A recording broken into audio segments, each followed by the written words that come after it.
So, with the holidays approaching, I know this is a popular time to add a new dog to your home. We want to make sure that adding a new dog to your home, that your current dog is going to be happy about it and that everything's going to up and up. So, there's certain things that you want to do to ensure that your dog um, has that your dog that's currently in the home enjoys your dog when you bring them in. A lot of times, when we get a new dog, we're really excited about getting the dog and enjoying the dog. We do think about our dog that's currently in the home, but we don't think about these tips that I'm about to share that make sure that things are in the up and up because things can go wrong if they're not introduced properly. Okay, so let's just jump right into it. My name is Pamela Brown with Down for Paws Dog Training. We help make life living with dogs way easier. All right, so let's just jump right into it. So, the first thing you want to think about when you're bringing a new dog into the home is you want to introduce them on neutral territory. A lot of times we just bring the dog right into our home, and then the new dog's like, who's this? When are they leaving? Or whatever it may be. And so, what I mean by introducing them on a neutral territory, so whether you're meeting at a nearby park, whether you're meeting outside your house, anywhere but just bringing the dog inside your house, you want to try to meet on a neutral territory just to give both dogs an equal playing field. And plus, it prevents the other dog from your dog that's currently there from becoming territorial to their own place, right? The next thing you want to do is make sure that you are supervising introductions. Both dogs should be on leash for the first few meetings, just to make sure you maintain control and safety. Always make sure you observe your dog's body language, both dogs, and make sure you intervene when necessary. So one of the things I do recommend is going on a walk with a new dog and your current dog, just to feel them out. Make sure it's also a chance for them to get to know each other. You don't walk side by side. If you have an extra, obviously you want another person to help you with this. You're going to walk the dogs parallel to each other about 10 or 15 feet apart.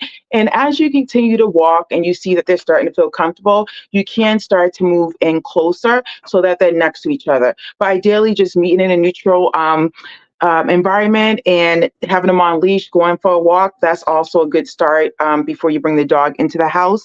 And also bring some treats with you. Make sure that you're using positive reinforcement for calm behaviors. Because again, them seeing another dog, introducing another dog, they may be excited about it. Who knows how they feel? So most dogs do love treats. So make sure you bring treats and reward your dog for calm behavior. So if they're just standing there observing a new dog or whatever it may be, give them a treat. Give both dogs a treat, just to make sure that you rewarded them for being calm and positive. Again, gradual exposures. So you want to start by giving the dog controlled interactions. So once a new dog's in the environment, you just don't want to, okay, run free, both dogs have fun, whatever it may be. You want to make sure that you still do gradual exposures. And for example, I know my dog is 6. I bought in a puppy last Christmas. I would say it took them almost a month before they got truly acclimated and they could spend time together. And so what I did with the gradual exposure, I just had like a gated area and I would keep the puppy on one side, my dog that's currently here on one side, and I'll kind of let them kind of sniff each other out until it got to the point where I knew it was time to truly introduce, because it wasn't like that heightened response when they saw each other. It was like, there you are. But make sure you're doing gradual exposures and not just having them, run a free rein when you get there. Speaking to the one which I was talking about, next thing you want to do is make sure you provide them with separate spaces. So separate crates, if possible, separate beds, obviously, but separate areas if you can hack it.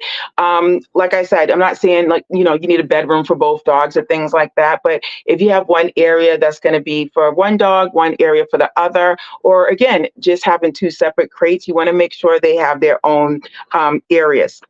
Also, making sure that you do individual and joint activities, because you have to remember, you only had 1 dog or 2 dogs, how many dogs you have currently, and you're introducing a new dog into the household. So you want to make sure that they do have individual and joint activities, just because you can't get into a lot of, guarding and things like that, especially if that dog's been the only one for a long time. So make sure you do a little bit of both. Also, this is a good one too. You want to avoid favoritism. It's so easy to do, and I know that we don't mean to do that when we get a new dog, but it's also like, we get a new dog, it's new. We had our old dog for a while. And I almost don't call it favoritism. It's just we want to make sure that the new dog has everything they need. That's how I like to look at it. So just make sure that, you're taking the dog that's been there for a while, feelings into consideration, and just making sure that you're not favoring a new dog and you're spending equal time with each of them. So not like the new dog sitting here, the old dog sitting here, the current dog. You want to make sure that you're literally like alone with the dog, spending time with them, training, playing, or whatever.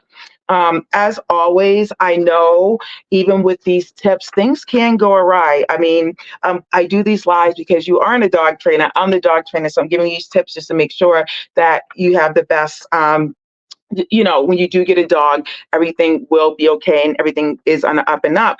But of course, I understand that things can go wrong. So always, if you haven't got your dog yet and say, you heard these tips and you're like, I still don't know. If you have questions, please do reach out. That's what I'm here for. I almost rather in my ideal world, people would reach me before they even think about getting a dog so I could talk to them about which breed is right for their family, how to set it up and things like that. So of course, reach out to me if you are bringing a new dog into the family so we can work through this together. Don't feel like you're alone in that.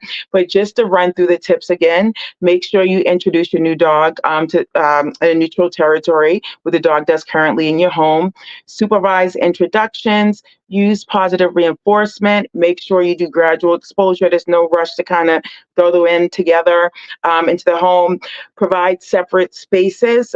Make sure you establish a routine. I think I missed that one, especially with the dog that's currently in the home. Since the new dog's coming in, it kind of rocks their world. So you want to make sure you stay consistent with their routine as much as possible, just so they can feel a sense of security.